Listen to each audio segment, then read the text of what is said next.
सुनबाई, आज माझी तब्येत ठीक नाही आहे. मला थोडा आराम करायचा आहे. यावर सून संतापली आणि म्हणाली, मी काय तुम्हाला या घरात तोंड पाहायला ठेवलं आहे का? हे ऐकून जानकीजींच्या डोळ्यात अश्रू आले, पण त्या काही बोलल्या नाहीत. फक्त मनातल्या मनात देवाला प्रार्थना केली की देवा, ज्याचे हृदय तू मऊ करू शकला नाहीस, त्याला आता तूच समजून सांग. शेवटी एक दिवस असा आला जेव्हा जानकीजींनी तिच्या सुनेला वठणीवर आणले. तर चला नक्की तिने असं काय केलं हे आपण या कथेतून जाणून घेऊया. जानकीजींना सकाळपासून अस्वस्थ वाटत होतं. ती रात्रभर झोपली नव्हती. तिच्या शरीरात एक विचित्र जडपणा आणि अशक्तपणा जाणवत होता. तिचं डोक्यात जड वाटत होतं. जणू काही तिच्या डोक्याला दगडच बांधला आहे. तिची पाठदुखी दुखत होती. पाय सुन्न झाले होते, पण तरी ती उठली आणि हळूहळू स्वयंपाकघरात गेली. आज प्रियंका आधीच चहा बनवत होती. घरात सकाळची धावपळ सुरू झाली होती. जानकीजींनी भिंतीचा सहारा घेऊन उभ्या राहिल्या आणि हळू आवाजात म्हणाल्या, सुनबाई, आज मला बरं वाटत नाही गं. मला खूप डोकं दुखतंय आणि माझं शरीर थकत चाललंय, थकवा आलाय. मला थोडी विश्रांती घ्यायची आहे. आज मी तुला कामात मदत करू शकणार नाही.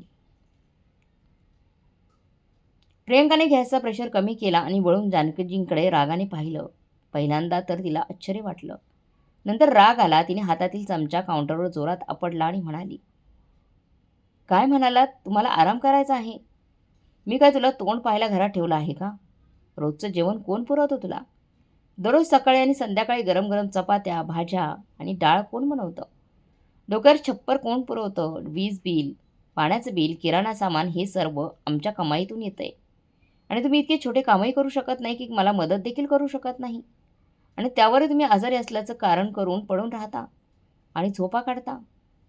प्रियंकाचा आवाज मोठा झाला. ती हात जोडून म्हणाली, अरे वा, महाराणीला विश्रांती हवी आहे आणि दिवसभर कष्ट करायचे आम्ही, आणि तुम्ही मात्र बसून राहायचे. तिचे शब्द तीक्ष्ण आणि तिरस्कारपूर्ण होते. जानकीजींनी काहीतरी बोलण्याचा प्रयत्न केला, पण तिचा घसा दबला गेला. काही बोलू शकल्या नाहीत. तिचे डोळे अश्रूने भरले. तिच्या गालावरून अश्रू शांतपणे वाहत होते. ती बोलू शकत नव्हती. फक्त तिचे ओठ आणि ते थरथर कापत होते तिचे ओठ. मनातल्या मनात तिने हात जोडून देवाला प्रार्थना केली. हे देवा, ज्याचे हृदय तू मऊ करू शकला नाहीस, त्याला तूच समजाव. तू तर माझे दुःख पाहतोयस ना. मला फक्त ते सहन करण्याची शक्ती दे. ती शांतपणे तिच्या खोलीत परतली. तिने हळुवारपणे दरवाजा बंद केला. तिने आणि बेडवर जाऊन झोपली. तिने आपले अश्रू रोखण्याचा प्रयत्न केला, पण तिचे हृदय जड झाले होते. तिला असे वाटले की जणू काही तिच्या छातीवर एक जड दगड ठेवला आहे. काही दिवस तसेच गेले.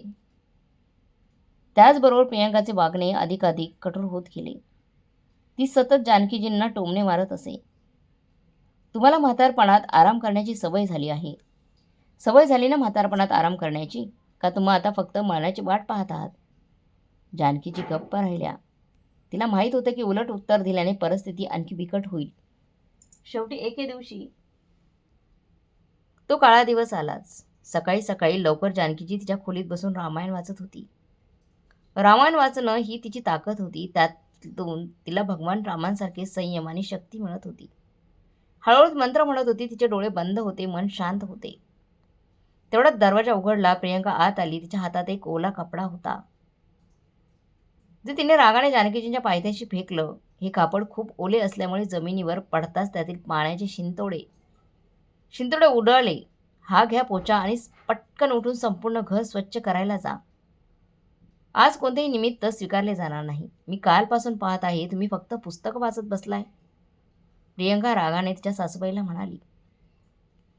जानकीजींनी रामायण वाचायचं बंद केलं आणि हळुवारपणे तिच्या सुनेला सांगितलं, सुनबाई, आज माझं शरीर दुखत आहे. मी तुला सांगितले ना, माझ्या कमरेत इतक्या वेदना होत आहेत की मला बसणं किंवा उभं राहणं कठीण जात आहे. खूप कठीण जात आहे.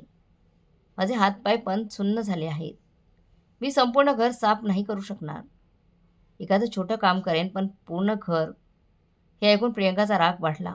तिचे डोळे लाल झाले. तिचा चेहरा लाल झाला. तिने लगेच जवळ असलेल्या बादलीतून वायपर काढला आणि विचार न करता जानकीजींवर झडप घेतली. आज मी तुमची सर्व दुःखच दूर करेन ना. मला तरी बघू दे तुम्हाला किती वेदना होत आहेत. असे म्हणून ती तिला वारंवार मारू लागली. प्रथम तिच्या पाठीवर, नंतर तिच्या खांद्यावर, नंतर तिच्या हातावर. जानकीजी वेदनेने ओरडल्या, सुनबाई, अगं सुनबाई, थांब, कृपया मला मारू नकोस. खूप दुखतंय ग मला. तिने हात जोडून विनवणी केली, पण प्रियंकाच्या कानात एक शब्दही शिरला नाही. ती रागाने आंधळी झाली होती. ती तशीच मारत राहिली. जानकीच्या उजव्या हातावर एक जोरदार प्रहार झाला. तेव्हा तडाखा बसल्याचा आवाज झाला. कदाचित हाड तुटले असावे. तो वार एवढा मोठा होता की जानकी जमिनीवर पडल्या. तिचा हात मोडला आणि लगेचच तो हात सुचला. वेदना इतक्या तीव्र होत्या की त्या रडू लागल्या. अश्रू आणि तिच्या रडण्याचा आवाज पूर्ण खोलीत घुमला. प्रियंका थांबली. तिचा श्वास फुलू लागला.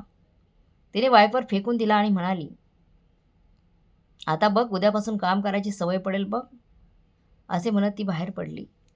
जानकीची जमिनीवर पडून राहिली. तिचे शरीर वेदनेने थरथर कापत होतं. कसं तर ती भिंतीच्या मदतीने उठली आणि बेडवर पडली. ती दिवसभर तशीच पडून राहिली. तिने काही खाल्लं नाही किंवा पिलंही नाही. ती फक्त रडत राहिली. संध्याकाळी राजेश घरी आला तेव्हा प्रियंकाने प्रथम त्याला मिठी मारली आणि स्वयंपाकघरात घेऊन गेली आणि त्याचे कानच भरू लागली. तुझ्या आईने तर माझं जगणं अवघड केलं आहे. तिला कोणतंही काम करायचं नाही, फक्त आराम करायचे, आयतं खायचे, आयतं बसून खायचं आहे. आज तरी तिने सर्व मर्यादाच ओलांडल्या आहेत. ती मला उत्तर देऊ लागली की तिचे शरीर दुखत आहे. राजेश ऑफिसमधून थकून आला होता. तो रागात त्याच्या आईच्या खोलीत गेला आणि तिला काही न विचारता, तिची अवस्था न पाहता तिच्यावर आणखीन ओरडू लागला. आई, अगं तुला लाज वाटत नाही का? तुझी सून संपूर्ण घर एकटीच सांभाळते आणि तू आराम करते. हे खूप झालं. जानकीजीने तिचा तुटलेला हात दाखवण्याचा लागलेला प्रयत्न केला सांगण्याचा. ती वेदनेने ओरडली, पण राजेशने एकदाही पाहिले नाही. ती घाबरून गप्प झाली आणि खोलीच्या एका कोपऱ्यात अडकून शांतपणे बसली. त्या रात्री तिला झोप येत नव्हती. शरीराच्या वेदना तर होत्याच, पण तिच्या हृदयातील वेदनाही त्यापेक्षाही खोलवर होत्या. त्या क्षणी तिला असे वाटले की जणू तिच्या नवऱ्याच्या मरणानंतर तिच्या आत्म्याचा आणखी एक भाग मरून गेला आहे. ती श्वास घेत होती. तिचे शरीर जिवंत होतं, पण जीवनाची जाणीव नाहीशी झाली होती. ती भूतकाळात हरवून गेली. तिच्या पतीच्या जाण्याचे दृश्य तिच्या डोळ्यासमोर तरळले. त्या दिवशी घरात एक विचित्र शांतता पसरली होती. आजही ती शांतता तिच्या मनाला सतावत होती. जेव्हा तिच्या नवऱ्याच्या छातीत अचानक दुखू लागले आणि ते खाली कोसळले आणि रुग्णालयात नेत असताना वाटेतच त्यांना शेवटचा श्वास घेतला. जेव्हा पांढऱ्या चांदणीत गुंडाळलेला त्यांचा मृतदेह अंत्यसंस्कारासाठी नेण्यात आला, तेव्हा जानकीजीलाही त्यांचा स्वतःचा श्वास थांबल्यासारखं वाटलं. ती तिथे जमिनीवर पडून राहिली. ती समोर घडणारे सर्व काही तिच्या डोळ्यांनी पाहत होती. तिच्या नवऱ्याचे पांढऱ्या चादरीत गुंडाळलेले निर्जीव शरीर जणू काही ते स्वप्नच होतं. डोळ्यात अश्रू नव्हते, तोंडात शब्द नव्हते. एक असे दुःख जे शब्दामध्ये व्यक्त करता येत नव्हते. तिचा श्वास दाबला गेला होता.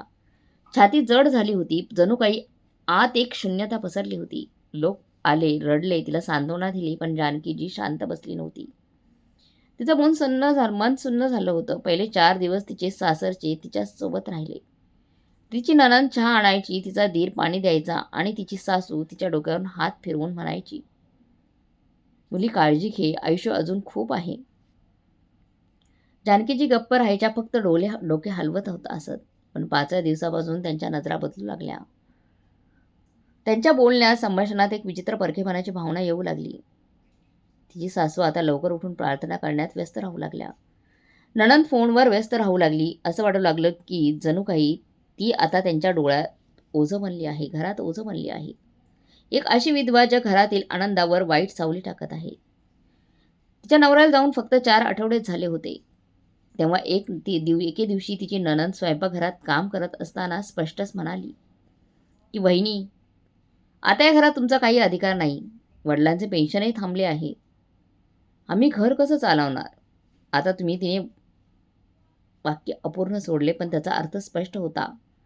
दिराचा स्वभाव तर आणखी कठीण झाला होता. एका संध्याकाळी तो दारू पिऊन घरी आला आणि मोठ्याने म्हणाला, आम्ही तुझे रोज रोज अश्रू पाहण्यासाठी तुला इथं ठेवायचं का? आम्हाला आणि आमच्या मुलांना रोज तुझी नजर सहन करावी लागेल का? विधवेची सावली घरावर पडू नये. ते मुद्दामून असे टोचून बोलत होते, जेणेकरून जानकीजी स्वतःच घर सोडून जातील आणि स्वतःचा उदरनिर्वाह करतील. खरं सांगायचं झालं तर पती गेल्यानंतर ती कुटुंबावर एक मोठा भार बनली होती. ना कमावणारी, ना आधार देणारी, ना कोणाचा सहारा असलेली. आणि मग तो शेवटी काळा दिवस आलाच. सकाळी सकाळी माझ्या सासूबाई म्हणाल्या, मुली आज आपण मंदिरात जाणार आहोत, तूही तयार हो. पण जेव्हा ते परतले तेव्हा सर्वांचे चेहरे दगडासारखे झाले होते. भाऊजींनी त्यांचा छोटा बॉक्स आणि कपड्यांची बॅग बाहेर गेटवर ठेवली. नणंद म्हणाली, वहिनी मला माफ करा, पण आता तुमच्यासाठी या घरात जागा नाही. जानकीजींनी खूप समजावून सांगण्याचा प्रयत्न केला, पण तिच्या दिराने दरवाजा बंद केला. त्यांचे सर्व सामान रस्त्यावर होते. तिला बाहेर काढण्यात आलं होतं घरातून. ती रस्त्यावर उभी होती. हातात एक छोटीशी बॅग होती. तिच्यात काही कपडे आणि तिच्या नवऱ्याचा फोटो होता. तिच्या मनात हजारो प्रश्न उभे होते. मी काय गुन्हा केला होता? तिचं प्रत्येक नातं का तुटत होतं? तिच्या डोळ्यात अश्रू होते, पण ते बाहेर येत नव्हते. कदाचित दुःखाने आधीच मर्यादा गाठली होती. तिची रडण्याची ताकदही संपली होती. तिने बॅगेतून तिचा जुना साधा फोन बाहेर काढला आणि तिच्या भावाला फोन केला. तिचा आवाज थरथरत होता, भाऊ, मी आहे. मी आता तिथे येत आहे. काय? तिच्या भावाने आश्चर्याने विचारलं, पण नंतर म्हणाला, ठीक आहे बहिणी, ये. कारण हे घर तुझं पण आहे. या छोट्याशा कृतीने तिला थोडी आशा मिळाली. कदाचित आता तिला थोडा आराम मिळेल. ट्रेनच्या लांब प्रवासानंतर ती तिच्या भावाच्या घरी पोहोचली. तिच्या वहिनीने दार उघडले आणि तिला मिठी मारून रडू लागली. या ताई, किती त्रास सहन करावा लागला तुम्हाला. मुली धावत आली. विवेक, जो तिचा लहान मुलगा होता, तिच्या नवऱ्याचा शेवटचा अवशेष. तिच्या आईला शांतपणे चिकटून राहिला. तिच्या भावाने तिच्या डोक्यावर हात ठेवला आणि म्हणाला, आता काळजी करू नकोस. इथे तुला कुणी ओझं मानणार नाही. इथे सुरुवातीला सगळं ठीक होतं. वहिनी गरम गरम जेवण बनवायची आणि मुलं तिच्यासोबत मिसळायची. मुलगा शाळेत जाऊ लागला आणि जानकीची घरकामात मदत करू लागल्या. ती प्रार्थना करायची, देवाचे आभार मानायची. हे देवा, तुझे खूप खूप आभार आहे की तू मला कुठेतरी आश्रय मिळवून दिलास. पण ही आनंदही अल्पकाळ ठरला. जसं दिवस जात होते तसं तिच्या वहिनींचे वर्तन बदलू लागले. ती छोट्या छोट्या गोष्टींवर तोंड वाकडं करू लागली. ताई, तू भाज्यांमध्ये इतकं तेल का घातलंस? मुलांना इतके गोड पदार्थ का दिलेस? ती सतत काही ना काही त्रास द्यायची, टोमणे मारायची. आता तिच्या मनात तीच जुनी आणि भयानक भीती निर्माण झाली की हे छप्परही तिच्या डोक्यावरून काढून टाकण्यात येणार आहे की काय. काढून टाकले जाईल हे छप्परही. ती रात्रभर जागे राहून हा विचार करायची की मी खरोखरच इतकी दुर्दैवी आहे का? आणि मग तो दिवस आला जो तिच्यासाठी विनाशापेक्षा काही कमी नव्हता. एका संध्याकाळी तिच्या वहिनीने तिच्या भावाला फोन केला आणि मोठ्याने तक्रार करायला सुरुवात केली. ती घरून आपल्या मुलांवर वाईट प्रभाव पडत आहे ते आल्यापासून. ती मला सतत अडवत असते. माझ्या स्वातंत्र्यात अडथळा आणत असते. मुले उत्तरं देऊ लागली. ते सर्व खोटे होते, पण तिच्या वहिनीने ते इतक्या नाट्यमय पद्धतीने सांगितले की तिच्या भावाने त्यावर विश्वास ठेवला. आणि काही न विचार करता तो रागाने म्हणाला, बहिणी, तू आता इथे राहू शकत नाहीस ग. उद्यापासून तू हे घर सोडून जा. जानकीजीने विनवण्या करून समजावून सांगण्याचा खूप प्रयत्न केला. भाऊ, मी काय चूक केली? मुलांशी तर मी खूप प्रेमाने वागते, प्रेम करते त्यांच्यावर. पण तिच्या भावाने कान बंद केले. त्या रात्री ती विचार करत होती, मी खरोखरच इतकी वाईट आहे की ऐका की माझ्यासाठी प्रत्येक दरवाजा बंद होत आहे. विवेक तिच्या मांडीवर झोपला होता, निष्पाप चेहरा, लहान श्वास. मग तिच्या मनात एक विचार आला, एक भयानक विचार, मी आत्महत्या करावी का? पण विवेकला पाहून तिने तो विचार बाजूला सारला. तिला वाटले की जर ती निघून गेली तर या निष्पाप मुलाचं काय होईल? हे एकमेव होतं हे जे तिला पुन्हा जगण्याची शक्ती देणार होतं. तिने आपले अश्रू पुसले आणि स्वतःच्या मर्जीने जगण्याचा निर्णय घेतला. दुसऱ्या दिवशी सकाळी तिने तिच्या पत्नीने दिलेले काही दागिने तिच्या साडीच्या पदरामध्ये बांधले आणि ती तिथून निघाली. एका ओळखीच्या व्यक्तीच्या माध्यमातून तिला शहरातील एका छोट्या कापड कारखान्यात शिवणकामाची नोकरी मिळाली. पगार तुटपुंज होता. दिवसाला 2 वेळेचे जेवण पुरेल इतकाच होता. तिने ओल्या भिंती आणि गळणाऱ्या छताची एक छोटीशी खोली भाड्याने घेतली. पण तिथे आता तिला कोणाचाही छळ सहन करावा लागणार नव्हता. कारखान्यातील एका मशीनसमोर बसून ती सकाळपासून संध्याकाळपर्यंत शिवणकाम करायची. रात्री विवेकला अभ्यासात मदत करायची. त्याला चांगले चुंगले संस्कार शिकवायची आणि उर्वरित वेळ प्रार्थना आणि उपासनेत घालवायची. जीवन कठीण होते, पण प्रत्येक दिवस तिला जाणीव करून देत होता की तू कमकुवत नाहीये. ती एक अशी आई आहे जी तिच्या मुलांसाठी काही सहन करू शकते. तिच्या मनात फक्त एकच आशा होती, ती म्हणजे एक दिवस सगळं काही बदलेल. कदाचित तो दिवस उशिरा येईल, पण मी थकणार नाही. वेळ मात्र माझी नक्की ये. सकाळ झाली होती. कारखान्यातील यंत्रघंट्याचा मोठा आवाज ऐकू येत होता. उष्णतेने तिचे कपडे घामाने भिजले होते. तिच्या हातांना फोड आले होते. बोटं दुखत होती, पण ती थांबत नव्हती. प्रत्येक टाके टाकताना ती स्वतःचे आणि विवेकचे भविष्य शिवत होती. तिच्या मनात फक्त एकच संकल्प होता, मी विवेकला एक चांगले आयुष्य देईन. तो गरिबी, थकवा आणि त्याच्या भूतकाळातील सावल्यांखालून वर येईल. आणि म्हणून तिने तिच्या कष्टाचा प्रत्येक भाग या स्वप्नासाठी समर्पित केला. जसजशी वर्ष गेली तसतसा विवेक अभ्यास करत राहिला. शाळेत चांगले गुण मिळाले. नंतर कॉलेजमध्ये गेला. त्याच्या डोळ्यात एक वेगळीच चमक होती, जी जानकीजीला आंतरिक समाधानाने भरून टाकत असे. जेव्हा तो शाळेतून परतायचा आणि स्वतःचे कपडे स्वतः धुवायचा, भांडी धुवायचा किंवा आईला मदत करायचा, तेव्हा तिला खूप अभिमान वाटायचा. माझा मुलगा इतरांपेक्षा वेगळा आहे. ती विचार करायची की हे तिच्या संगोपनाचे एक उदाहरण आहे. आणि मग तो दिवस आला, ज्याचे स्वप्न जानकीजींनी वर्षानुवर्ष पाहत होती. विवेकने कॉलेजमधून पदवी प्राप्त केली. एका मोठ्या कंपनीत मुलाखत दिली आणि त्याला नोकरी चांगल्या प्रकारची मिळाली. त्याचा पहिला पगार आला तेव्हा तो थेट त्याच्या आईकडे गेला. त्याने आईच्या हातात काही नोट्स ठेवल्या आणि म्हणाला, आई, हे तुझ्यासाठी आहे. जानकीच्या डोळ्यात पाणी आले. या आनंदाच्या वेळी तिने विवेकला घट्ट मिठी मारली आणि मनापासून देवाचे आभार मानले. तिच्या जीवनातील कष्ट आता फळ देत होते. जणू काही तिच्या दुःखाचा अंत जवळ आला होता. आता म्हातारपण शांततेत जाईल. तिच्या मुलाच्या आनंदात मग्न होईल. दरम्यान तिच्या भावाचे आणि बहिणीचे वर्तनही बदलू लागले. जे लोक ज्यांना कधी काळी तिला रस्त्यावर सोडून दिले होते, ते लोक तिला आता दर 3 दिवसांनी तिच्या तब्येतीची विचारपूस करण्यासाठी येऊ लागले. वहिनी डोक्यावर पदर घेऊन गोड गोड बोलायची. ती म्हणायची, बहीण, मी चूक केली, मला माफ कर. पण तिच्या बोलण्यात खोटेपणाचा स्पष्ट लवलेश दिसत होता. जानकीजीला समजले की तिची सुधारलेली परिस्थिती आणि विवेकची नोकरी पाहून तिला त्यांचं नातं पुन्हा जागृत करायचं आहे. क्षमा करणं आणि नातेसंबंध मजबूत करणं हा तिचा स्वभाव होता. म्हणून ती दार उघडे ठेवत असे, पण हृदय दूर ठेवत असायची. एके संध्याकाळी विवेक तिच्यासमोर येऊन बसला. त्याचा चेहरा गंभीर होता. जानकीजींनी प्रेमाने विचारले, बाळा, काय झालं? सगळं ठीक आहे ना? विवेक हळू आवाजात म्हणाला, आई, मी एक निर्णय घेतला आहे. जानकीजींनी हसून विचारलं, निर्णय? तू कोणता निर्णय घेतला आहेस? मग तो म्हणाला, आई, मला प्रियंकासोबत लग्न करायचं आहे. हे ऐकताच तिच्या अंगाला विजेचा एक झटका जाणवला. प्रियंका? ती प्रियंका, ती वहिनींची मुलगी, जिने खोटे आरोप करून तिला घरातून हाकलून लावण्यात महत्त्वाची भूमिका बजावली होती. जानकीजी गप्प बसल्या. काही क्षण तिच्या तोंडातून एकही शब्द बाहेर पडला नाही. मग हळूहळू तिने वर पाहिलं आणि म्हणाली, बाळा, तुला ती कोण आहे हे तुला चांगलंच माहीत आहे का? तुला माहीत आहे का ती कोण आहे? तिच्या आईने माझे काय हाल केले होते हे तुला माहीत आहे ना? तिने मला रस्त्यावर सोडले होते. विवेकने मान खाली केली. त्याचे डोळे पाणावले होते, पण तो त्याच्या निर्णयावर ठाम होता. आई, आधी जे काही घडले त्याबद्दल मी माफी मागतो, पण मला प्रियंका आवडते. ती एक चांगली मुलगी आहे. ती आता बदलली आहे. मला वाटते की तू तिला एक संधी द्यायला हवी.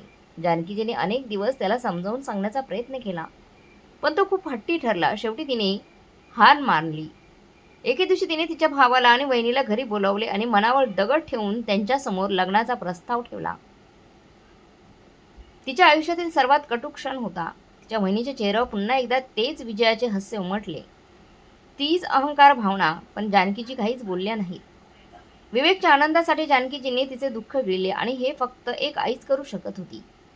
ती तिच्या मुलाच्या आनंदासाठी स्वतःचा द्वेषही बलिदान देऊ शकते. लग्न ठरलं, विधी पार पडले आणि प्रियंका जानकीजीच्या घरी तिची सून म्हणून आली. जानकीजीला एक क्षणही आनंद वाटला नाही. प्रत्येक हास्य, फक्त एक ढोंग होते. तिला या नात्यात लपलेल्या विषारी भावना माहीत होत्या आणि लवकरच त्याचे दुष्परिणामही दिसणार होते. पण ती आई एक आई होती, म्हणून तिने गप्प राहणं पसंत केलं. तिने सर्वस्व देवाला समर्पित केले आणि स्वतःला एका नवीन परीक्षेसाठी तयार केले.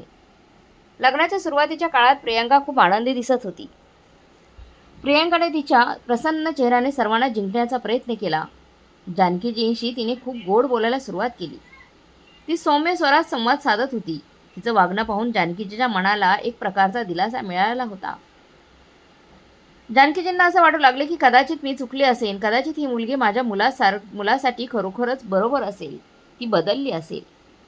पण जरी आईचं हृदय फसलं असलं तरी तिच्या डोळ्यांना अखेर सत्य कळालेच. आणि हे सत्य काही जास्त काळ लपून राहिले नाही. काही दिवसातच प्रियांका आईला उलट बोलू लागली. आई, आता तुम्ही दोघेही काम करतो, त्यामुळे मी तुमची जिम्मेदारी उचलू शकत नाही, म्हणून तुम्ही तुमचं स्वयंपाकघर वेगळं करावं. हे ऐकून जानकीजींच्या डोळ्यात अश्रू आले, पण तरीही ती शांत राहिली. विवेकने मात्र हा निर्णय लगेचच नाकारला. तो प्रियांकाला म्हणाला, सध्या तरी हे शक्य नाही हा. पण त्याच्या उत्तराने प्रियांकाच्या मनात जानकीजींबद्दलची रागाची ठिणगी पडली. तिच्या मते जानकीजीच तिच्या मार्गातील अडथळा आहे. हळूहळू घरात तिचं वर्तन बदलू लागलं. एके दिवशी जानकीजी स्वतःसाठी गरम पाणी करायला गेली होती, तेव्हा स्वयंपाकघराच्या दरवाजाला लॉक होते. तिने विवेकाला आश्चर्याने विचारले, तेव्हा त्याने खांदे उंचावून उत्तर दिलं की प्रियांका म्हणाली आहे की जेवण बनवायच्या वेळीच दरवाजा उघडेल. जानकी गप्प राहिली, पण तिच्या आत काहीतरी तुटलं. ते स्वयंपाकघर जिथे ती वर्षानुवर्ष तिच्या मुलासाठी स्वयंपाक करत होती, त्याला आवडणाऱ्या सर्व गोष्टी तयार करत होती, पण आज त्या स्वयंपाकघरात पाऊल ठेवणे देखील तिच्या इच्छेवर अवलंबून नव्हतं. काही दिवसातच घराच्या प्रत्येक कोपऱ्यातून त्यांची उंची कमी होत चालली होती. पहिले विवेकचे पैसे सर्व थेट जानकीजींच्या खात्यात जमा होत होते. आता तेच पैसे त्यांच्या सुनेकडे जात होते. आता तिला तिच्या मूलभूत गरजांसाठी तिच्यावर अवलंबून राहावे लागत असे.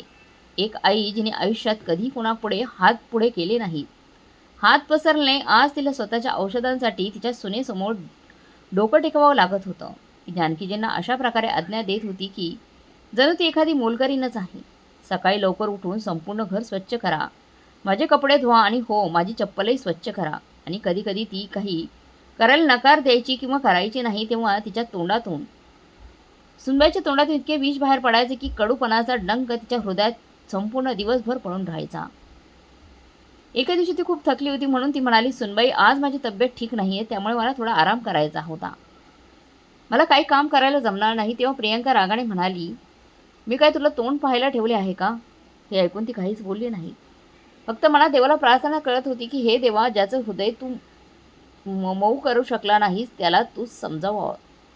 तिचं दुःख दिवसेंदिवस अधिकच वाढत गेलं. ती कधी विचार करू लागली, मी कधी कुणाच्या मुलीशी असं वागले नाही, पण ही दुसऱ्याची मुलगी मला माणूस का समजत नाही, असं का वागते माझ्यासमोर? विवेक तिच्या डोळ्यासमोर असायचा, पण तो आंधळा आणि बहिरा बनून राहत असे. तो नेहमीच प्रत्येक गोष्टी त्याच्या पत्नीचीच बाजू घेत असे. आई, तू गैरसमज करून घेत आहेस ग. प्रियांका खरंच खूप चांगली आणि हुशार मुलगी आहे. तू समजून घेण्याचा प्रयत्न कर. तू प्रयत्न तर कर. ती शांतपणे ऐकत असे, विचार करत असे की हा तोच विवेक आहे का, जो पूर्वी तिच्याशिवाय झोपू शकत नव्हता. आज त्याला माझे अश्रूही दिसत नव्हते.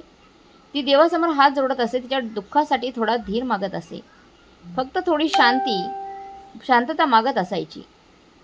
मला जगाविरुद्ध कोणतीही तक्रार नाही, मला फक्त याचेच वाईट वाटते की ज्याच्यासाठी मी हसत हसत जगाच्या सर्व जखमा सहन केल्या, तोच माझा मुलगा माझे दुःख समजून घेत नव्हता. प्रियांकाचे वागणे दिवसेंदिवस कटू होत चालले होते.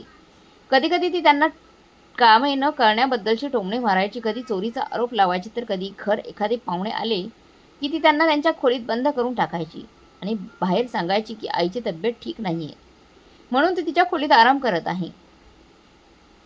तर आतमध्ये जानकीजी आत भिंतीला टेकून रडत बसत होती. तिची प्रकृती दिवसेंदिवस बकट होत चालली होती आणि तिची किंमत फक्त एक ओझं बनली होती. ती आता घराच्या एका छोट्या कोपऱ्यात बंदिस्त होती. ती खोली जी एकेकाळी विवेकच्या खेळण्याची जागा होती, ती खोली आता तिचं संपूर्ण जग बनले होते. बाहेरचे घर दुसऱ्याचे वाटत होते. तिथे हास्य होते, गप्पा होत्या, टीव्हीचा आवाज मोठा होता, पण तिच्या खोलीत फक्त आठवणी होत्या. एक खोल शांतता होती आणि तिच्या हृदयात सतत वेदना होत्या, जी कधीही कमी होत नव्हत्या. दिवसभर ती तिथेच बसून राहत असे आणि विवेकच्या बालपणीचा फोटो पाहून जुन्या आठवणी जागा करत असे. फक्त प्रार्थनेदरम्यान तिला काही सांत्वना मिळत असायची. जेव्हा ती घंटा वाजवायची, दिवा लावायची आणि मंत्र म्हणायची, तेव्हा असं वाटायचं की ती या जगापासून खूप दूर देवापर्यंत पोहोचली आहे. ती लहान खोली मंदिरासारखी झाली होती. भिंतीवर राम आणि सीतेचे चित्र, एक छोटे मंदिर, उदबत्तीचा वास हेच तिचे आश्रयस्थान होते. त्या दिवशी ती प्रार्थना करत होती. सकाळ झाली होती, पण ती घरात सगळीकडे शांतता पसरलेली होती. विवेक आणि प्रियांका ऑफिसला निघून गेले होते. जानकीजी घंटी वाजवत होती. तिचे डोळे मिटलेले होते, तिचे मन शांत होते. ती प्रार्थना करत होती, देवा, मला धीर दे, तू माझं दुःख पाहत आहे, एक दिवस तू नक्कीच न्याय करशील. तेवढ्यात दार जोरात उघडले. आवाज इतका मोठा होता की त्याने दिवा हलला. प्रियांका आत आली. हातात ओला पुसून टाकलेला कपडा होता. तिचा चेहरा लालसर आणि डोळ्यात कायमचा तोच जुना द्वेष दिसत होता. जानकीजी चकित होऊन उठल्या. पूजाची थाळी हातात होती. प्रियंका ओरडली, "हा घ्या पोचा, आत्ताच्या आत्ता उठा आणि संपूर्ण घर स्वच्छ करा." आज कोणतंही निमित्त स्वीकारलं जाणार नाही. तिने ते ओलं कपडा त्यांच्यासमोर जमिनीवर फेकून दिले. कापड ओले असल्यामुळे जमिनीवर पडतात त्यातील पाण्याचे थेंब उडाले. काही जानकीजींच्या कपड्यांवरही पडले. तिची नजर प्रियंकाच्या रागावलेल्या चेहऱ्यावर केंद्रित झाली. ती मंद थकलेल्या आवाजात म्हणाली, "मुली, माझे शरीर दुखत आहे, मला त्रास होते, माझी पाठ, माझे हातपाय सर्व काही दुखत आहे. मी काय आज घर साफसफाई करू शकणार नाही." हे ऐकून प्रिया आणखीनच संतापली. तिला तिच्या वयाची ही पर्वा नव्हती आणि याची सुद्धा की जानकीजी देवासमोर बसून प्रार्थना करत आहे. तिने पटकन वायपर उचलला, जानकीजींकडे धाव घेतली. तिने जानकीजींच्या हातावर जोरात मारली. "आज मी तुझ्या शरीरातील सर्व वेदना काढून टाकेन." जानकीजींच्या हातात वेदनेची एक तीव्र तीक्ष्ण लाट पसरली. जानकीजीने रडत आपले हात मागे घेतले. पण प्रियंका इथेच थांबली नाही, तर ती तिच्या पाठीवर आणि खांद्यावर मारत राहिली आणि पुढे म्हणत राहिली, "आळशी कुठली, तुला फक्त रडायचं कळतं. तू या घरात एक प्रकारची ओझ झाली आहेस. काम नाही करणार तर कसं होणार?" जानकीजींनी असहाय्यतेने स्वतःला नियंत्रित करण्याचा प्रयत्न केला. तिच्या प्रार्थना अपूर्ण राहिली. घंटा शांत होती. दिवा थरथरत होता. तिच्या डोळ्यातून अश्रू वाहू लागले. तिच्या मनात विचार आला की कदाचित देवाच्या नावाची शपथ देऊन हे थांबवू शकेल. तिने हात जोडून विनवणी केली, "प्रियंका, सुनबाई, देवासाठी तरी थांब. मी तुझ्या आईसारखी आहे. माझ्याशी असं वागू नकोस." पण प्रियंकाच्या मनात माणुसकी कुठे उरली होती. थांबण्याऐवजी ती आणखी जोरात ओरडली, "तू अजून मेली नाहीस का?"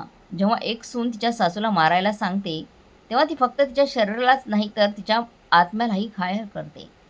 जानकीजी ते शब्द कधीच विसरू शकत नव्हत्या.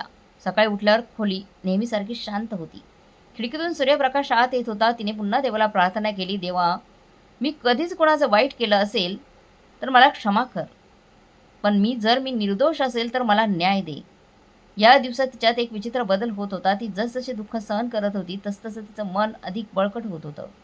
तिला समजलं होतं की आता तिला कुणाकडूनही कोणतीच अपेक्षा नसावी. फक्त देव पुरेसा आहे. तिने निश्चय केला, जोपर्यंत मी जिवंत आहे तोपर्यंत मी सहन करेन. मी माझ्या देवाकडे कधी तक्रार करणार नाही. जो माझ्या हृदयाला जाणतो तो एक दिवस मला नक्कीच माझा हक्क नक्की देईल. तिच्या हाताला मुंग्या येत होत्या. हाताची सूज दिवसेंदिवस वाढत होती. पण ती शांत राहिली नाही. इथे कुणीही तिचं दुःख पाहणारं नव्हतं किंवा समजून घेणारं नव्हतं. प्रियंका जे दाखवेल तेच सत्य मानलं जाईल. विवेक संध्याकाळी ऑफिसमधून आला तेव्हा तो थकला होता. पण त्याच्या चेहऱ्यावर तीच नाराजगी कायम होती. जानकीबाईंनी धाडस केले आणि विवेकसमोर बसल्या. त्यांनी हळूवारपणे त्याला त्यांची पट्टी बांधलेला हात दाखवला. "बाळा, बघ, हात खूप सुजला आहे. कदाचित हात तुटला असेल माझं. खूप दुखत आहे." विवेकने एक नजर टाकली आणि म्हणाला, "आई, हे काय नवीन नाटक आहे? तू नेहमीच तक्रार करत असते." प्रियंका म्हणत होती की तू घसरून पडलीस आणि तू तर तिलाच दोष देत आहेस. "आई, मला आराम मिळत नाही. तू सारखंच तक्रार करत राहते. दोघींची भांडणं ऐकून मी वैतागलोय." हे ऐकून जानकीबाईंच्या डोळ्यासमोर अंधारी झाली. हा तोच मुलगा होता का जो लहानपणी त्यांच्या छोट्याशा रडण्याने आई धावत येत होती. आईला थोडं काही कापलं की तो रडायचा. आज तो तुटलेल्या हाताला नाटक म्हणतोय. का असं? तिचे हृदय तुटले. तिचा श्वास गुदमारला. ती फक्त एवढंच म्हणू शकली, "तुला माझ्यावर विश्वास नाही आहे का बाळा?" विवेकने तोंड फिरवले आणि निघून गेला. जानकीबाई शांतपणे खोलीत निघून गेल्या. रात्र झाली होती. घरात शांतता होती. जानकीबाई डोळे मिटून झोपल्या होत्या. पण झोप येत नव्हती. तिचं मन जागं होतं. ती देवाशी बोलत होती. तिचं सर्व दुःख, तिच्या सर्व चिंता सांगत होती. "हे देवा, मी असा कोणता गुन्हा केला आहे की मला हे सगळं सहन करावं लागत आहे? माझी सूनही ऐकत नाही आणि मुलगाही ऐकत नाही." अचानक एका भयंकर किंकाळीने खोलीत शांतता भंगली. जानकीबाई अचानक उठून बसल्या. ती किंकाळी मोठी आणि वेदनादायक होती. स्वयंपाकघरातून आवाज येत होता. ती कुणा अनोळखी व्यक्तीची ओरड नव्हती. ती त्यांची सूनबाई प्रियंकाची होती. थरथरत्या पायाने त्या बेडवरून उतरल्याने बाहेर आल्या. तिचा तुटलेला हात दुखत होता. पण काळजी जास्तच होती. ती दाराकडे सरकली. तेवढ्यात विवेक धावत आला. त्याचा चेहरा फिका पडला होता. एकही शब्द न बोलता तो स्वयंपाकघराकडे धावला. जानकीबाई त्याच्या मागे मागे गेल्या. तिचं मन तिला काहीतरी मोठं घडल्याचं सांगत होती, कारण किंचाळला खूप मोठी होती. दारात जानकीबाई नुकतीच आली होती तेव्हा तिला विवेकचा घाबरलेला आवाज ऐकू आला. "आई, प्रियंकाला एका किड्यानं चावलं आहे." तिचे हृदय धडधडू लागलं. तिचा तुटलेला हात अजूनही दुखत होता. पण तिचे पाय स्वतःहून हलले. स्वयंपाकघरात पोहोचल्यावर ती ते दृश्य पाहून थक्क झाली. प्रियंका जमिनीवर पडली होती. तिचा उजवा हात घट्ट धरून होती आणि ती जोरात रडत होती. तिचा चेहरा फिक्कट पडला होता. तिच्या डोळ्यात भीती स्पष्ट दिसत होती. तिला घाम येत होता आणि तिचा श्वास जलद गतीने सुरू होत होता. विवेक घाबरला होता. तिच्या शेजारी बसलेला होता. प्रियंका, काळजी करू नकोस, मी तुला आत्ताच हॉस्पिटलमध्ये घेऊन ॲडमिट करतो. हॉस्पिटलमध्ये आपण जाऊ. हा तोच हात होता ज्याने आदल्या दिवशी जानकीबाईला क्रूरपणे मारले होते. तोच हातात वेदनेने थरथर कापत होता. जानकीबाई शांतपणे उभी राहिली. एक विचित्र अस्वस्थता तिच्या मनात भरून आली. तिलाही स्वतःच्या सुनबाईची दया आली. विवेकने प्रियंकाला आपल्या हातात घेतले. तिला पटकन गाडीत बसवल्याने हॉस्पिटलकडे निघून गेला. जानकी दाराशी उभी होती. तिने गाडी जाताना पाहिलं. लाल दिवा हळूहळू अंधारात नाहीसा झाला. तिचं मन अस्वस्थ होत होतं. हा तो क्षण होता जेव्हा सर्व काही बदलणार होतं. त्यांनी उर्वरित रात्र तिच्या खोलीत अंधारात घालवली. झोप डोळ्यांपासून दूर गेली होती. झोप काही येत नव्हती. कधी कधी मला प्रियंकाच्या कन्याची आठवण यायची आणि दया यायची. शेवटी ती एक माणूसच होती ना. कधी कधी मला काल मिळालेला मार आठवायचा आणि माझं हृदय म्हणत असे, ही न्यायाची सुरुवात आहे. पण एक गोष्ट स्पष्ट होती, माझ्या देवाने माझं रडणं ऐकलं होतं. या सर्व दिवसांची प्रार्थना व्यर्थ गेल्या नाहीत. विवेक सकाळी लवकर परतला. त्याच्या चेहऱ्यावर थकवा आणि काळजीचे खोलवरचे ठसे होते. त्याचे डोळे लाल झाले होते. जणू काही तो रात्रभर झोपलाच नव्हता. तो थेट जानकीकडे गेला आणि हळू आवाजात म्हणाला, आई, विष खूप तीव्र होते. तो विंचू चावला होता, पण डॉक्टरांनी कसले तरी इंजेक्शन देऊन ते बरे केले. प्रियंका आता धोक्याच्या बाहेर आहे. जानकीजींनी फक्त डोके हलवले. ती काहीच बोलली नाही. मनातल्या मनात म्हणाली, देवा, परमेश्वरा, तुझा खेळ अतुलनीय आहे. त्या दुपारी प्रियंकाला घरी आणण्यात आलं. ती व्हीलचेअरवर होती. तिचा चेहरा फिकट पडला होता आणि डोळ्याखाली खोल गेले होते डोळे. तिच्या हातावर जाड पट्टी बांधली होती आणि ती थरथर कापत होती. ती कोणाकडेही पाहत नव्हती. विवेकने तिला खोलीत जाण्यास मदत केली. प्रियंका तिच्या खोलीत थेट गेली. ती बेडवर बसली आणि गप्प बसली. काही क्षण शांतता होती, पण जास्त वेळ नाही. अचानक आणखी एक किंकाळी ऐकू आली. यावेळी ती आणखी भयानक होती. किंकाळी जणू काही तिचा जीव धोक्यात आहे अशा प्रकारची ती ओरडत होती. जानकी लगेच दाराकडे निघाली. तिचा तुटलेला हात धरून भिंतीच्या आधाराने आत आली. विवेकही घाबरून धावत आला. प्रियंका बेडच्या कोपऱ्यावर उभी होती. तिचा चेहरा फिकट पडला होता आणि तिचं शरीर प्रचंड थरथर कापत होतं. ती ओरडत होती, ती काहीतरी आहे खूप भयानक. हे सगळे विंचू, ते मला चावतील, मला वाचवा. विवेकने लगेच बेडशीट हलवलं. उषा उलट्या केल्या. कपाट उघडल्याने खोलीचा प्रत्येक कोपरा शोधला, पण तिथे काहीही नव्हतं. फक्त शून्यता होती. प्रियंका, इथे काहीच नाही आहे. तुला भास होत आहे. हे विषाचे परिणाम आहे. डॉक्टरांनी सांगितलं आहे की हे होऊ शकतं. विवेकने तर्क करण्याचा प्रयत्न केला. तिचा हात धरला आणि तिला बसवण्याचा प्रयत्न केला, पण प्रियंकाचा भ्रम थांबत नव्हता. ती भिंतीला टेकून बसली आणि ती वारंवार बडबडत होती, ते इथेच होते, काळे मोठे विंचू माझ्या भोवती. मग ती अचानक उठली आणि खोलीतून बाहेर पडली. थेट स्वयंपाकघरात गेली. स्वयंपाकघराचा दरवाजा उघडताच पुन्हा ओरडली, इथेही विंचू आहे, जमिनीवर, काउंटरवर, सर्वत्र. यावेळी विवेकचा संयम तुटला. तो चिडून म्हणाला, प्रियंका, शुद्धीवर ये. इथे काहीच नाहीये. तू कल्पना करत आहेस. इथे कोणताही विंचू नाहीये. पण प्रियंका मागे हटत राहिली. शेवटी ती स्वयंपाकघराच्या दारापासून दूर भिंतीजवळ बसली आणि दोन्ही हाताने तिचा चेहरा झाकला. ती रडत होती. तिचे शरीर थरथर कापत होते. दारामागे लपून जानकीच्या ऐकत होत्या आणि पाहत होत्या. तिच्या डोळ्यात अश्रू होते, पण ते आनंदाचे नव्हते. ते दुःखाचे एक विचित्र मिश्रण होते. त्यांचं मन विचारत होतं, एखादा माणूस खरोखरच इतका निष्काळजी असू शकतो का, की जोपर्यंत स्वतःला त्रास होत नाही तोपर्यंत दुसऱ्याचं दुःख समजूच शकत नाही. प्रियंकाची भीती आता तिच्या इंद्रियांवर आली होती. ती पुन्हा खोलीत जाणार नव्हती. स्वयंपाकघराकडे पाहताच ती ओरडत होती. तिला भिंतीच्या भेगांमध्ये, पडद्यांच्या घड्यांमध्ये, छताच्या कोपऱ्यांमध्ये, सर्व गोष्टींमध्ये विंचू दिसू लागले होते. विवेकने फोनवरून डॉक्टरांशी संपर्क साधला. त्यांनी काही औषधं, अनेक सिरिंज दिली, पण भीती काही कमी होत नव्हती. रात्री पुन्हा ओरडण्याचा आवाज येऊ लागला, वाचवा, ते माझ्या बेडवर चढत आहे, माझ्या हातावर. विवेक दरवेळी उठायचा, खोलीत जायचा, दिवे लावायचा, सगळं तपासायचा, पण तिथं काहीच नव्हतं.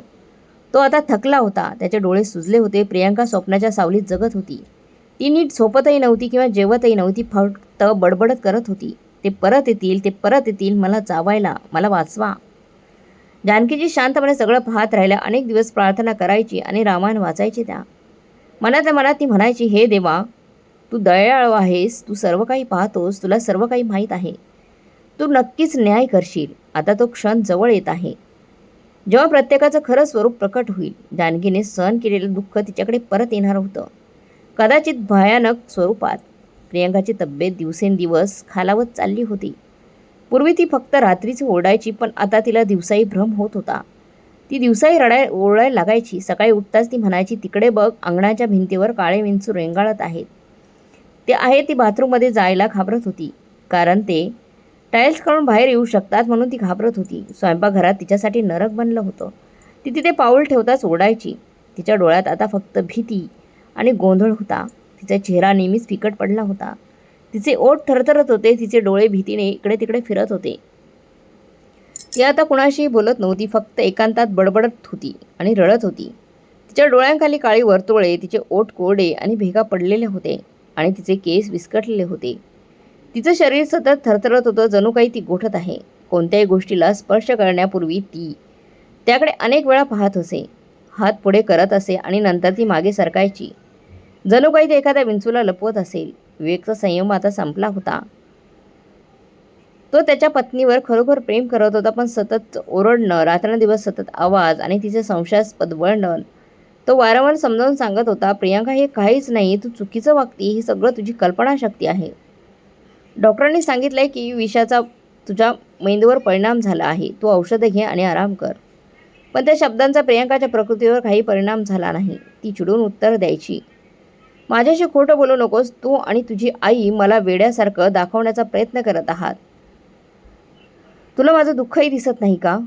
एके दिवशी परिस्थिती खूप वाढली. प्रियांका अचानक खोलीतून ओढत बाहेर आली आणि जानकीवर झडप घातली. तूच हे सगळं केलंस ना? तू माझ्यावर काळी जादू केलीस. तू हे विंचू माझ्या मागे लावलेस. तिचे डोळे लाल झाले होते. तिचा आवाज थरथरत होता. असं म्हणून तिने त्यांना लाथ मारली. तिने तिचे चप्पल काढले आणि जानकींवर फेकले. चप्पल तिच्या खांद्यावर आदळली, पण जानकीजींनी मान खाली केली आणि पूर्णपणे शांत राहिली. तिने काही उत्तर दिलं नाही, फक्त डोळे मिटले. विवेकने रागाने प्रियांकाला सांगितले. त्याने तिला थांबवण्याचा प्रयत्न केला. प्रियांका, थांब. माझ्या आईशी असं वागू नकोस, असं करू नकोस. पण ती त्याच्यावर रागावली. तू नेहमी त्या म्हातारीची बाजू का घेतोस? तुला तुझी बायको दिसत नाही का? तुला फक्त तुझी आई दिसते. विवेकचा चेहरा आता लाल झाला होता.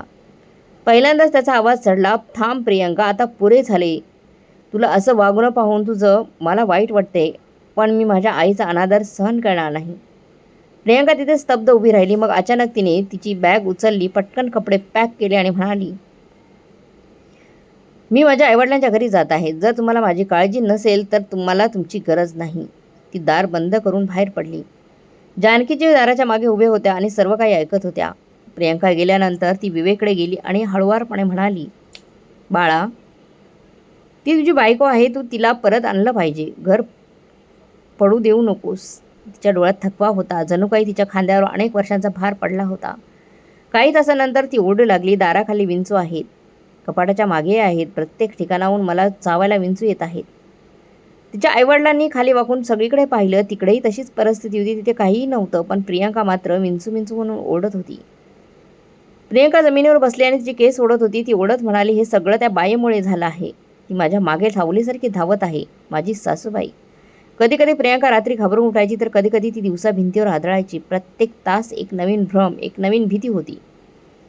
प्रियांकाचे आईवडील तिला डॉक्टरांकडे घेऊन जाऊ लागले. तिची तपासणी करण्यात आली, औषधं देण्यात आली, अगदी झोपेच्या गोळ्यातही देण्यात आल्या तिला, पण काही फरक पडला नाही. कुटुंब थकत चाललं होतं. शेजारी कुजबुजू लागले, ही तीच मुलगी आहे जिने तिच्या सासूला मारले होते. आता ती देवाच्या क्रोधाला तोंड देत आहे. विवेक काही दिवस तिच्या पालकांशी फोनवर बोलत राहिला, पण आता तेही शांत झाले होते. ते त्यांच्या मुलीला किंवा तिच्या पत्नीला काही समजावून सांगू शकले नाही. ते गोंधळलेले होते. त्यांची मुलगी घराबाहेर पावले टाकत नव्हती आणि सर्व काही अशांत सोडून जात होती. प्रियांकाचे अस्तित्व आता एक दूरचे स्वप्न वाटत होते. अस्वस्थता, तुटलेलं, अनियंत्रित. आणि जानकीबाई देवाला प्रार्थना करत होती, न्याय झाला आहे, आता तिला क्षमा करा, तिला शांती द्या. हे देवा, तिला शांतता द्या. पण संत नाकारणाऱ्या मनाला उशिरा शांती मिळाली, पण ते मिळेल की कधीच मिळणार नाही. प्रियांकाची प्रकृती आता पूर्णपणे बिघडली होती. तिला दिवसा शांत बसत नव्हती आणि रात्री झोपतही नव्हती. रात्रीच्या शांततेतही तिचा किंकाळा ऐकू येत होत्या, विंचू मला चावत आहे, मला वाचवा. तिचे हात, पाय, चेहरा फाडण्याचा प्रयत्न करत होती. डोळे खाजवलेले होते, स्वप्नाळू विस्कळलेले होते. तिच्या ओठांवर आठवणींचे एक कुजबूज होती. काही महिन्यांपूर्वी इतकी गर्विष्ठ असलेली मुलगी आता शुद्धीवर नव्हती. तिचे आईवडील आता पूर्णपणे अस्वस्थ होते. तेही थकले होते. त्यांना एखाद्या देवऋषाची भेट घेतली त्यांनी. भूतविद्या सोडवण्याचा प्रयत्न केला आणि त्यांची औषधं बदलली. त्यांनी प्रसिद्ध डॉक्टरांनाही बोलावले, पण प्रियांकाची प्रकृती बिकट होत वाटत चालली होती. कधी कधी ती पूर्णपणे शांत व्हायची. ती भिंतीकडे पाहत अचानक मोठ्याने ओरडायची, तो आला आहे, त्याने मला पाहिलंय, तो मला घेऊन जाईल. एके दिवशी प्रियांकाच्या आईचा धीर सुटला. ती मोठ्यात रडू लागली आणि म्हणाली, आता हे असह्य आहे. कोणीतरी काहीतरी करा. आणखी काही घडण्यापूर्वी ती आपल्याला मारून टाकेल. शेजाऱ्यांच्या कुजबुजण्याने, नातेवाईकांच्या संशयास्पद नजरेने आणि त्यांच्या मुलीच्या ओरडण्याने प्रियांकाच्या आईच वडील सुद्धा उद्ध्वस्त झाले होते. मग एका नातेवाईकाने त्यांना सल्ला दिला, तिला चांगल्या मनोरुग्णालयात घेऊन जा. कदाचित प्रियांकाला तिथे त्या ठिकाणी जाऊन काहीतरी उपचार मिळतील. सुरुवातीला त्यांनी नकार दिला, पण प्रियांकाची अवस्था पाहून तोही असह्य झाला. जड अंतकरणाने तो गप्प राहिला. त्यांनी तिला सरकारी मनोरुग्णालयात दाखल केले. जेव्हा रुग्णवाहिका बाहेर पडली तेव्हा प्रियांका सतत ओरडत होती, मला घेऊन जाऊ नकोस, ते सर्व माझ्या मागे लागले आहेत, ते मला मारून टाकतील. जेव्हा ती रुग्णालयात आली तेव्हा पांढऱ्या गणवेशातील कर्मचाऱ्यांनी तिला रोखण्याचा प्रयत्न केला. तेव्हा ती पूर्णपणे नियंत्रणाबाहेर गेली होती. तिने आपले कपडे अक्षरशः फाडायला सुरुवात केली आणि जानकीबाईंचं नाव घेऊन हाक मारायला सुरुवात केली. माझ्या आईला हाक मारा, मला तिची माफी मागायची आहे, सासूबाईंची माफी मागायची आहे.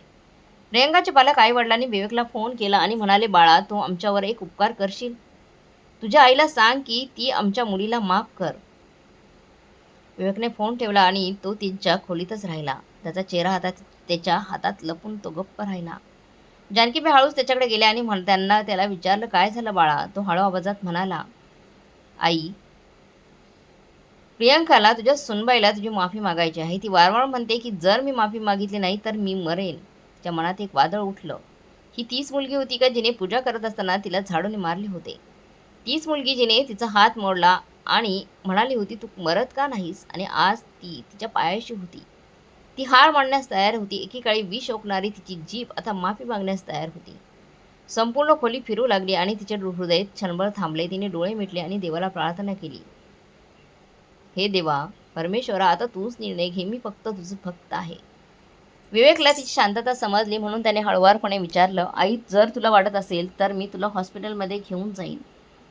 तिने नकारार्थी मान हलवली. आता काही गरज नाही बाळा. शाप देणाऱ्या विवेकने जरी स्वतःला स्वीकारले तरी जखमा तशाच राहतात. विवेक शांत झाला. कदाचित आता त्याला हे देखील समजले असेल की काळाने तिला एका आईने वर्षानुवर्ष जे काही सहन केलं आहे ते सर्व दाखवून दिले आहे. ती ते सहन करत होती. दुसऱ्या दिवशी प्रियांकाची प्रकृती बिघडली. तिने तिचे केस उपटायला सुरुवात केली आणि स्वतःला इजा करायला सुरुवात केली.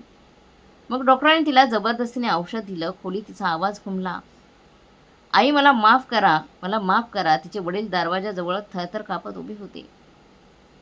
तिची आई भिंतीला टेकून रडत होती आणि डॉक्टरांनी हाताशी घेऊन इंजेक्शन दिलं. जानकीबाईंनी हे सर्व ऐकलं. सर्व काही माहीत होते, पण तिच्या मनात एक विचित्र शांतता होती. ती एक आई होती. तिने तिच्या मुलासाठी सर्व काही सहन केले होते. तिच्यावर वारंवार अन्याय झाला होता आणि तिच्या शांतीसाठीची हाक अखेर देवाच्या दरबारात पोहोचली होती. प्रियांकाचा हिशोब सुरू झाला होता. ही शिक्षा कोणत्याही मानवाने दिलेली नव्हती, काळाने स्वतःच लिहिली होती. परमेश्वराने तिला अक्षरशः सजा दिली होती. तिने कोणताही सूड घेतला नव्हता, पण देव न्याय देतो याचे समाधान तिला होते. जरी उशीर झाला तरी तो पूर्ण न्याय देतो. ती सकाळ वेगळी नव्हती, पण तिच्या मनात एक प्रकारची अस्वस्थता होती. ती नेहमीप्रमाणे पूजा करत होती तेवढा दारावर थाप पडली. तिने दरवाजा उघडला तेव्हा तिचा भाऊ आणि बहिणी तिथे उभे होते. त्यांचे चेहरे इतके फिके पडले होते की तिला विश्वासच बसत नव्हता. ते तेच लोक होते जे तिला वर्षानुवर्ष मदत करत होते. पहिल्यांदा तिला खोट्या आरोपाखाली घराबाहेर हाकलून दिलं होतं. तिचा भाऊ एक छोटासा गठ्ठा घेऊन येत होता, जणू काही एखादा प्रवासी आश्रय शोधत दाराशी आला आहे. जानकी काही बोलण्यापूर्वी तिची वहिनी तिच्या पायाशी येऊन उभी राहिली होती. ती कोसळली आणि थरथर कापत म्हणाली, फक्त एकदाच देवासाठी मला माफ करा, माझ्या मुलीला माफ करा. जानकी तिथे दगडासारखी उभी राहिली. जानकी म्हणाली, माझ्या आयुष्यातील सर्वात कठीण क्षणामध्ये ज्या हाताने मला सोडून दिलं ते आता तिच्या पायाशी आहे. पण ती मान खाली घालून रडत होती. जानकी काही बोलू शकली नाही. ती फक्त त्यांच्याकडे पाहत राहिली. तिच्या देखील डोळ्यातून वाहणारे अश्रू, तिचे थरथरणारे हात आणि तिच्या चेहऱ्यावरील लाज तिला अनेक वर्ष मागे घेऊन गेली. तिचा भाऊ हा पुढे आला. त्याचे डोळे ओले होते. तिचा आवाज दाबला गेला होता. दीदी, मला माफ करा. मी तुमच्यावर विश्वास ठेवू शकत नव्हतो. मी सत्य स्वतःच्या डोळ्यांनी पाहण्यास नकार दिला. पण आता प्रियंकाची अवस्था पाहून सर्व काही स्पष्ट झालं आहे. तिने जे काही अनुभवले आहे ते सर्व थेट तुझ्या शापाचे परिणाम आहेत. तुझ्या आतल्या वेदनेचे परिणाम आहेत. जानकी हृदय त्या क्षणी थांबलं, कारण वर्षानुवर्ष दाबून ठेवलेला गुदमरण्याचा आवाज तिच्या ओठांवरून बाहेर पडण्याची भीती होती. पण तिने स्वतःला थांबवले. तिला ते मोठ्याने ओरडायचे होते. तू माझी माफी मागायला आला आहेस का? सगळं गमावल्यानंतर मला माझं सत्य आठवलं. पण ती शांत राहिली. तिच्या आईने तिला शिकवलं होतं की माणूस सत्य बोलून जगत नाही, तर ते सहन करून जगतो.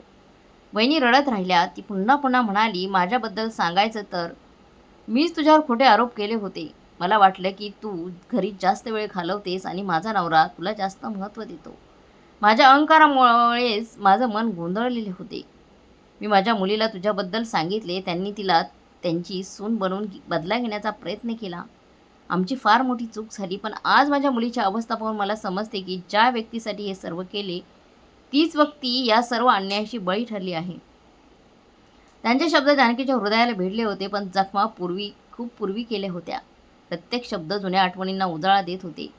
त्या संध्याकाळी जेव्हा माझ्या भावाने मला घराबाहेर काढले होते, त्या रात्री जेव्हा तिने विवेकला मिठी मारली होती आणि रडली होती, त्या दिवशी जेव्हा ते कारखान्यातून निघून गेले होते, तिने तिच्या मुलाची फी कठोर परिश्रमाने भरली होती. आता तिच्या भावाने आणखी एक पाऊल पुढे टाकले. तिच्या खांद्यावर हात ठेवला आणि म्हणाला, जगातली बक्षिसे या जगातच मिळतात. आज मी माझ्या मुलीला तुटताना पाहिलंय आणि मला ते समजलंय, तुझ्यासोबत जे घडलं ते फक्त अन्याय नव्हता, तर एक मोठ्या अन्यायाची कहाणी होती. मला लाज वाटते की मी माझ्या बहिणीला ओळखू शकलो नाही आणि मी तुला त्रास दिला. जानकीबाईंनी डोळे मिटले आणि मनातल्या मनात देवाचे आभार मानले. तो देव जो शांतपणे सर्व काही पाहतो, जो खूप उशीर झाला तरी सत्य प्रकट करतो. जानकीबाईंनी त्यांना बसण्यास सांगितले, पाणी दिले आणि हळू आवाजात एवढंच सांगितलं, माफी मागण्यापूर्वी जर तुमच्या मनात काही विचार असतील तर खऱ्या पश्चातापाने देव क्षमा करतो. मी तुम्हा दोघांनाही मनापासून क्षमा केली. आणि मोठ्याने रडू लागली. ती म्हणाली, जर मला हे सत्य आधी समजले असते तर मला या दिवसाचा सामना करावा लागला नसता. त्यांचं बोलणं ऐकून मुलगा विवेकही दाराजवळ उभं राहून सर्व काही ऐकत होता. त्याच्या चेहऱ्यावर एक वेगळीच शांतता होती. तो आता वर्षानुवर्ष दुर्लक्षित केलेल्या सर्व गोष्टी पाहू आणि समजू लागला होता. मग प्रियंकाच्या तब्येतीबद्दल संभाषण सुरू झाले. वहिनी, ती रात्रंदिवस तुझं नाव घेत राहते. माझ्या आईची क्षमा मिळेपर्यंत मला शांती मिळणार नाही. जानकीबाईंनी एक दीर्घ श्वास घेतला आणि म्हणाली, देवा, मी तिला क्षमा केली आहे. माझ्या आयुष्यासाठी, माझ्या मुलासाठी आणि माझ्या आयुष्यासाठी, माझ्या मुलाच्या आयुष्यासाठी. पण जे घडतं ते मी कधीच विसरणार नाही. त्या दिवशी तिच्या हृदयावर वर्षानुवर्ष असलेला भार कमी झाला. खोट्या आरोपांच्या रूपात तिच्या चारित्र्यावर लागलेला डाग कमी झाला. आज ते स्पष्ट दिसत होतं. ज्या डोळ्यांनी एकेकाळी तिच्याकडे संशयाने पाहिले होते, ते आता लज्जेने खाली गेले होते. थोड्या वेळाने ते निघून गेले आणि जानकीबाईंनी पुन्हा एकदा देवाचे आभार मानले. आज तिच्या जखमांना साक्ष दिली होती आणि तिच्या देवाने तिचा सन्मान परत मिळवला होता. तेव्हापासून तिच्या भावाच्या डोळ्यात दररोज पश्चातापाची भावना चमकत होती. तो जेव्हा जेव्हा यायचा तेव्हा तो तिच्या पायाशी बसायचा आणि फक्त एकदाच सांग म्हणायचा, तू मला मनापासून माफ केलं आहेस का? तिने हळूवारपणे डोक्यावरून हात फिरवला. पण खरं म्हणजे काही जखमा माफ करता येतात, पण कधीच भरून येत नाही. वहिनी, मी तुला मनापासून माफ केलं आहे. तिच्या ओठांवर सतत एकच वाक्य असायचं. जर ती खोटे बोलली नसती तर आपल्याला हा दिवस भोगावा लागला नसता. पण ते म्हणतात, तुम्ही जे पेरतात तेच उगवतं. त्याच संध्याकाळी जेव्हा सगळं ठीक वाटत होतं, विवेकला त्याच्या फोनवर एक फोन आला. ती प्रियंकाची आई होती. तिचा आवाज थरथरत होता, बाळा, प्रियंका आता नाही राहिली आपल्यात. विवेकने जवळजवळ फोन ठेवला. त्याचा चेहरा फिका पडला आणि तो जमिनीवरच बसला. जानकीबाई घाबरून त्याच्याकडे गेली आणि विचारले, काय झालं रे बाळा? तो तिच्या खांद्यावर डोकं ठेवून रडू लागला. त्याचे डोळे पाणावले. ज्या माणसाचा अहंकार, कठोर वर्तन आणि अन्याय त्याला मोडून टाकत होता, ते आता या जगात नाही आई. विवेकची काही वेळ काळजी घेतल्यानंतर तिने खोलीचा दरवाजा बंद केला आणि हात जोडून देवाला प्रार्थना केली. हे देवा, जर माझ्या अहंकारामुळे काही झालं असेल तर कृपया मला माफ करा. मी ते मनापासून स्वीकारले देखील. तिने तिला माफ केले होते. दुसऱ्या दिवशी संपूर्ण परिसर एकाच गोष्टीबद्दल बोलत होता. ही तिच्या सासूवर केलेल्या अन्यायाची शिक्षा होती. लोकांनी त्यांचे दुःख व्यक्त केले, परंतु ते असेही म्हणाले की देवाचा न्याय असाधारण आहे. जो सहन करतो त्यालाच त्रास होतो. जानकीजींनी ऐकले आणि काही बोलल्या नाहीत, पण तिला शांती मिळाली. एका अर्थाने प्रियंकाच्या मृत्यूवरती अश्रू ढाळू शकली नाही, पण ती फक्त तिची सून नव्हती. ती एका आईची मुलगी होती, एक स्त्री. कदाचित तिला ते वेळेस समजले नाही. विवेक काही दिवस शांत राहिला. त्याचे डोळे खोल पश्चातापाने भरले होते. तो पुन्हा पुन्हा येऊन म्हणायचा, आई, मी तुझं ऐकलं नाही. मी तुझ्यावर विश्वास ठेवला नाही. मी तुझ्या वेदनांकडे दुर्लक्ष केलं. तुझ्या बोलण्यावर लक्ष देण्याऐवजी त्याने त्याच्या पत्नीवर बोलण्यावर जास्त विश्वास ठेवला. पण आज सगळं संपलं होतं. जानकीने त्याला मिठी मारली आणि म्हणाले, बाळा, मी तुझी आई आहे. आई कधी तिच्या मुलाबद्दल तक्रार करत नाही. तुला हे सगळं समजलं, हेच माझं यश आहे. प्रियंकाचं जाणं हे फक्त मृत्यू नव्हता, ते एका अंतासाठी लिहिले गेले होते. असं लेखन ज्यामध्ये वर्षानुवर्ष वेदना, संयम, शांती आणि प्रार्थना होती. माझ्यासाठी तो एक क्षण होता, जेव्हा एक असा हिशोब होता जो वेळ ठेवला जातो. माझ्यावरून वर्षानुवर्ष ओझं निघून गेले असं मला वाटलं. पण आत्म्याला झालेल्या जखमा कधीच बऱ्या होत नाहीत. जानकीबाई घराच्या अंगणात बसल्या होत्या. तिचा हातात चहाचा कप होता आणि विवेक तिच्या पायाजवळ जमिनीवर शांतपणे बसला होता. तो वाईट नजरेवर नजर ठेवून बसला होता. तिने त्याच्या डोक्यावर हात ठेवला आणि म्हणाली, आता आपल्याला आयुष्य नव्याने सुरू करावं लागेल बाळा. जर तू जुन्या वाईट आठवणीत मनात ठेवल्या तर तुला कधी शांतता मिळणार नाही. तिच्याकडे पाहून तो म्हणाला, आई, तू माझ्यासाठी स्वर्गासारखी आहेस. मला हे उशिरा कळाले, पण मला आता समजले, तुझी सेवा करणं हे माझ्या जीवनाचं ध्येय आहे. माझ्या मनाला शांतीचे एक क्षण मिळाला जो मी अनेक वर्षात अनुभवला नव्हता. आणि तो मिळवल्यानंतर मी फक्त प्रार्थना केली, देव सत्याच्या मार्गावर चालणाऱ्यांना कधी एकटं सोडत नाही आणि अन्याय करणाऱ्यांना योग्य वेळी त्याची जागा दाखवतो. जानकीबाईंच्या मनावर बसलेली बदनामीची धूळ साफ होत गेली. देवाने तिची प्रतिष्ठा परत मिळवून दिली होती. तो क्षण होता जेव्हा तिच्या सत्याच्या प्रकाशाने खोट्याचे सर्व थर जाळून टाकले. अनेक काळ्या रात्रीनंतर ती सकाळ आली होती. घरात शांतता होती. विवेक तिच्यासमोर बसला होता आणि त्याच्या डोळ्यात वर्षानुवर्ष दुःख होते. त्याने माझ्याकडे पाहिले आणि अचानक जानकीबाईंच्या मांडीवर डोके ठेवले आणि म्हणाला, मी खूप मोठी चूक केली. मी खूप मूर्ख होतो. मला तुझ्या वेदना कधीच जाणवल्या नाहीत. मी तुझ्या प्रत्येक तक्रारीकडे दुर्लक्ष केलं आई. जानकीबाईंचा हात त्याच्या डोक्यावरून फिरत असल्याचे होते. जणू काही ती वर्षानुवर्ष भोगलेल्या दुःखाचा पश्चाताप करत आहे. तिने त्याला मिठी मारली आणि म्हणाली, मी स्वतःच्या डोळ्यांनी सत्य पाहिले, पण स्वतःच्या मुलांसाठी आईची मांडी नेहमीच रिकामी असते. उशीर झाला असेल पण तो रिकाम्या हाताने जाणार नाही. विवेक तिच्या मांडीवर लहान मुलासारखा रडत होता. तिने देवाचे आभार मानले की मुलाला वेळेवर सत्य समजले. प्रियंका त्याला सोडून गेल्यानंतर तो खूप निराश झाला होता. पण त्या वियोगाने त्याच्या आत एक प्रकाश निर्माण झाला. काही महिन्यानंतर विवेकचा चेहरा पुन्हा जीवनाने चमकू लागला. त्याला माहीत होतं की त्याला जीवन पुन्हा सुरू करायचं आहे. पण अपराधीपणाच्या ओझ्याशिवाय एक नवीन आशेने. म्हणूनच जानकीबाईंनी त्याचे पुन्हा लग्न करण्याचा निर्णय घेतला. तिने विवेकला सांगितले, बाळा, जर एखाद्या व्यक्तीला दुसरी संधी मिळाली तर त्यांनी पहिली संधी विसरू नये.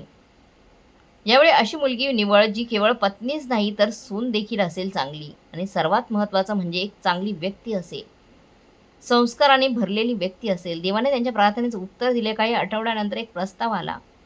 त्या मुलीबद्दल सर्वजण तिच्याबद्दल चांगले बोलायचे. ती सुसंस्कृत, सद्गुणी आणि सर्वात महत्त्वाचं म्हणजे तिच्या पालकांची काळजी घेणारी होती. जानकीबाईंचा निर्णय निश्चित झाला. लग्न अगदी साधेपणाने झालं. विवेकच्या डोळ्यात शांती दिसत होती आणि जानकीबाईंनी स्वतःशीच विचार केला, देवा, तुझ्या मनापासून आभार. कदाचित आता माझ्या मुलाची आणि माझ्या सुनेची नवीन सुरुवात आनंदाने होईल. नवीन सुनेचं नाव समीरा होतं. ती सकाळी लवकर उठून सर्वात आधी जानकीबाईंच्या खोलीत जायची. तिच्या तब्येतीची विचारपूस करायची, तिच्यासाठी चहा बनवायची आणि तिने तिच्या दिवसाची सुरुवात तिच्या पायांना स्पर्श करून करायची. तिचा प्रत्येक शब्द धाडसी आणि आदरयुक्त होता. वर्षानुवर्ष गायब झालेला आनंद घरात परतला होता. आता जेवणाच्या टेबलावर हास्याचा आवाज घुमत होता. स्वयंपाकघरातून जेवणाचा छान वास येत होता आणि विवेक जानकीबाईला त्याच्या आयुष्याचा एक अविभाज्य भाग मानू लागला होता. संध्याकाळी कामावरून परतल्यावर तो जानकीबाईंच्या खोलीत बसायचा, तिची तब्येत विचारायचा, काळजी घ्यायचा आणि म्हणायचा, आई, आज किती शांतता आहे. ती यापूर्वी कधीही नव्हती. आयुष्याला त्याची खरी ओळख परत मिळत असल्यासारखं वाटत होते. हे ऐकून जानकीबाईंचे डोळे अश्रूंनी भरले. आज तिला ती शांती मिळाली जी तिला आयुष्यभर हवी होती.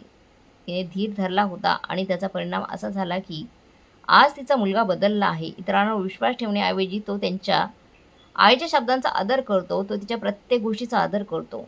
तो आता तिच्या त्यागाकडे केवळ कर्तव्य म्हणून नाही पाहत, तर कर्तव्य म्हणून पाहत नाही तर कृतज्ञतेने पाहतो. हे ऐकून माझ्या डोळ्यात पाणी येते. प्रियंका, जिला जानकीबाईंनी एकेकाळी दुःखाचा समानार्थी शब्द मानत असत, ती आता संपूर्ण जगासमोर प्रकट झाली आहे. जेव्हा शेजारच्या महिला माझ्या घरी यायच्या तेव्हा त्या डोळे खाली करून म्हणायच्या, दीदी तू हे काय केलंस? जर त्यांनी जे सहन केलं ते दुसऱ्या कोणीतरी सहन केलं असतं तर ते मरून गेले असते. तुमच्या संयमाने तुम्हाला वाचवले आणि शेवटी सर्वांसाठी धडा बनले. मग जानकीबाई फक्त हसली आणि स्वतःशी म्हणाली, फक्त त्यानेच धडा घेतला नाही तर मीही शिकले. देवावर विश्वास ठेवणं, शांततेने सर्व काही सहन करणं आणि क्षमा करणं त्याची नवीन सून समीरा त्यांच्या इतकी जवळीक झाली होती. ती तिला आवश्यक असलेल्या प्रत्येक गोष्ट करत असे. त्यांचा मुलगा देखील दररोज आठवण करून देत असे की तो त्याच्या आईला ओळखतोय आणि त्याने जानकीला तिच्या भूतकाळापासून वाचवण्याचा प्रयत्न केलाय. पण काही जखमा बऱ्या होतात पण खोलवरची छाप सोडतात. जानकीबाईंनी समीराला हे सांगितलं. तिने त्याला सगळं सांगितलं नाही कारण तिला त्याच्या प्रेमावर कधीच शंका नव्हती आणि त्या जखमा त्यांच्या आनंदावर सावली पडू नयेत असं तिला वाटत होतं. एखाद्याला त्याच्या कर्माचं फळ निश्चितच मिळतं. चांगल्यासाठी शांती आणि वाईटासाठी पश्चाताप. म्हणून जीवनात संयम, क्षमा आणि सत्याचा मार्ग अवलंबावा. कारण देव न्याय देतो, जरी तो उशिरा झाला तरी न्याय मात्र नक्की देतो. तर मित्रांनो, या कथेत प्रियंकाला दिलेल्या शिक्षेबद्दल, परमेश्वरानेच दिलेल्या शिक्षेबद्दल तुमचं काय मत आहे? तुम्हाला काय वाटतंय? प्रियंकाला योग्य शिक्षा मिळाली का? कमेंट करून नक्की कळवा. कथा चांगली वाटली असेल तर लाईक, शेअर, सबस्क्राईब नक्की करा. भेटूया पुढच्या कथेत. तोपर्यंत धन्यवाद.